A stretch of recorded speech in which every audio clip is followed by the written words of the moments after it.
खुदाम यसु मसीह जो कि खुदा का बेटा और मौदा मसीह है, उसी के नाम में आपकी सलामती हो।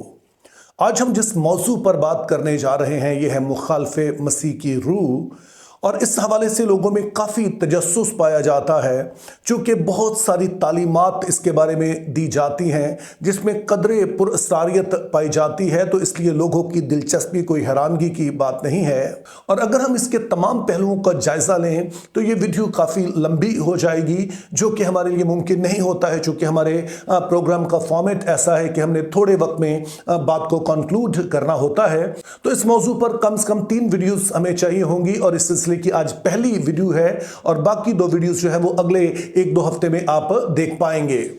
अब जैसे मैंने कहा कि लोगों की इस मौजू में काफ़ी दिलचस्पी पाई जाती है और वो कई तरह के हवालाजात पेश करते हैं जहां पर वो कहते हैं कि यहां पर मुखालफे मसीह का जिक्र है, लेकिन शायद आपके लिए ये बात दिलचस्पी की हो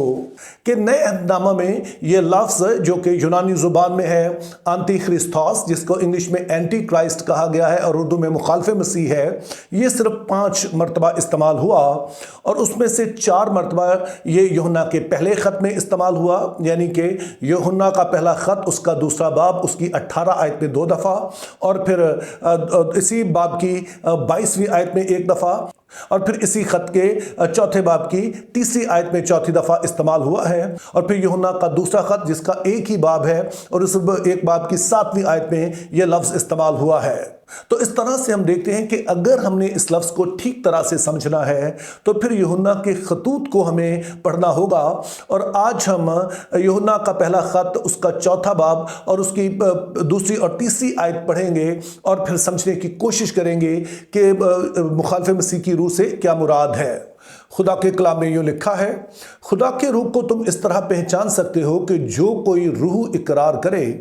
कि यसु मसीह मुजस्सम होकर आया है वो खुदा की तरफ से है, और जो कोई रूह यसु का इकरार ना करे वो खुदा की तरफ से नहीं। और यही मुखालफे मसीह की रूह है जिसकी खबर तुम सुन चुके हो कि वो आने वाली है, बल्कि अब भी दुनिया में मौजूद है।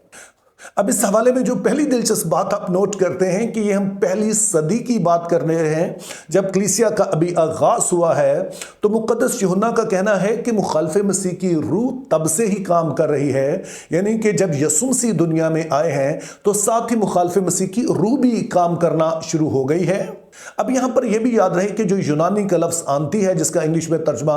एंटी और उर्दू में मुखालिफ किया गया है, ये बेसिकली 2 मानों में इस्तेमाल होता है। एक तो मुखालफ के ही मानों में इस्तेमाल होता है, लेकिन दूसरा मुतबादल के मानों में, रिप्लेसमेंट के मानों में भी इस्तेमाल होता है, यानी कि एक की जगह किसी दूसरी चीज़ को पेश करना। इसके अलावा इस टाइटल को बेहतर तौर पर समझने के लिए सियाको सबा की हमें ज़रूरत होती है। और इस वाले ख़त का, यानी कि यूहन्ना का जो पहला ख़त है, इसका सियाको सबा ये है कि कलीसिया में एक बिद्दत ने जन्म लिया है, जिसके सबब से लोग कलीसिया से अलग होकर उन्होंने अलग से कलीसिया बना ली है।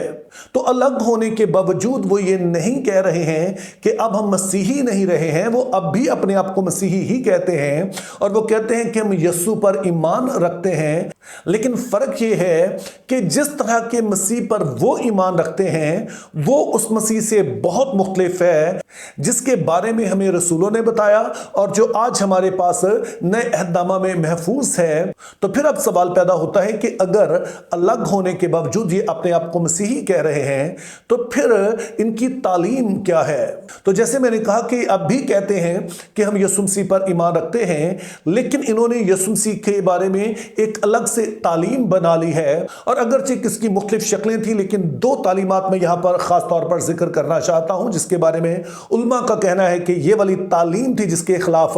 मुक़द्दस यूहन्ना लिख रहे हैं। तो बाज़ इनमें से ऐसे थे जिनका मानना यह था कि यसु मसीह दरअसल मुजस्सम होकर नहीं आए हैं, उन्होंने जिस्म इख्तियार नहीं किया है। तो जब उनकी तवज्जो इस तरफ दिलाई जाती कि यसु मसीह के रसूल तो कहते हैं वो उनके साथ रहे, तो इसके जवाब में उनका कहना था कि जो कुछ रसूल देख रहे थे ये सिर्फ एक दिखावा ही था और दरअसल यसु मसीह एक रूह थे और जो कुछ भी वो कर रहे थे लोगों को लग रहा था कि वो सच में हो रहा है, लेकिन असल में ऐसा होता नहीं था। और यही सबब है कि जब यूहन्ना का ये पहला खत जो जिसमें से अभी हमने हवाला पढ़ा है, इसकी पहली आयत पढ़ें तो वहां पर मुक़द्दस यूहन्ना का कहना है कि हमने उसको देखा और हमने उसको छू कर देखा और गौर से देखा, जिसका मतलब यह है कि हमने उसे अपनी जो सेंसेस है इससे हमने उसका पता लगाया कि वो वाकई जिस्म है। लेकिन बहरहाल ये वाली तालीम जो थी, जिसको डोसेटिज्म कहा जाता था, जो कि डोकेओ से लफ्ज निकला है, जिसका मतलब होता है टू अपीयर, कि सिर्फ जाहिर होना, सिर्फ ऐसे महसूस होना लेकिन असल में किसी चीज का ना होना। तो ये कहते थे कि यीशु मसीह दरअसल एक रूह की मानद थे और उन्होंने जिस्म इख्तियार नहीं किया।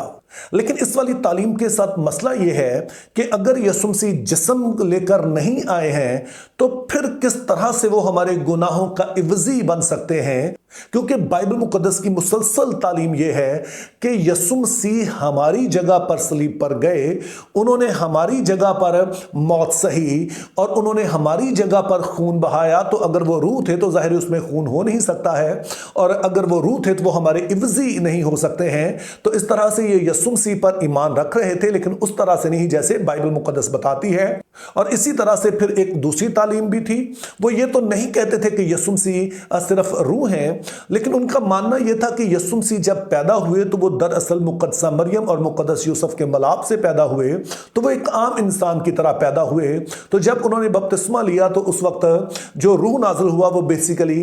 मसीह का रूह था, और इससे पहले कि यीशु मसीह सलीब पर जाते वो रूह उनसे अलग हो गया। तो इस तरह से जो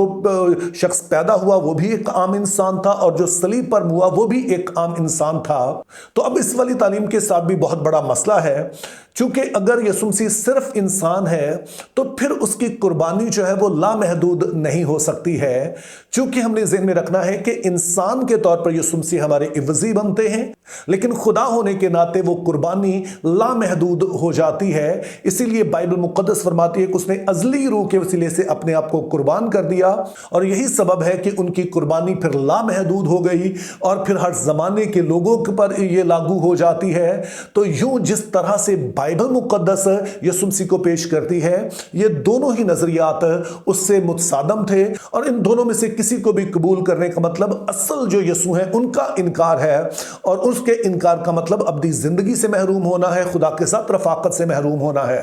तो अब शायद आपके जहन में सवाल पैदा हो कि ये लोग यीशु मसीह को इस तरह से क्यों पेश करना चाहते हैं। तो उसकी वजह यह थी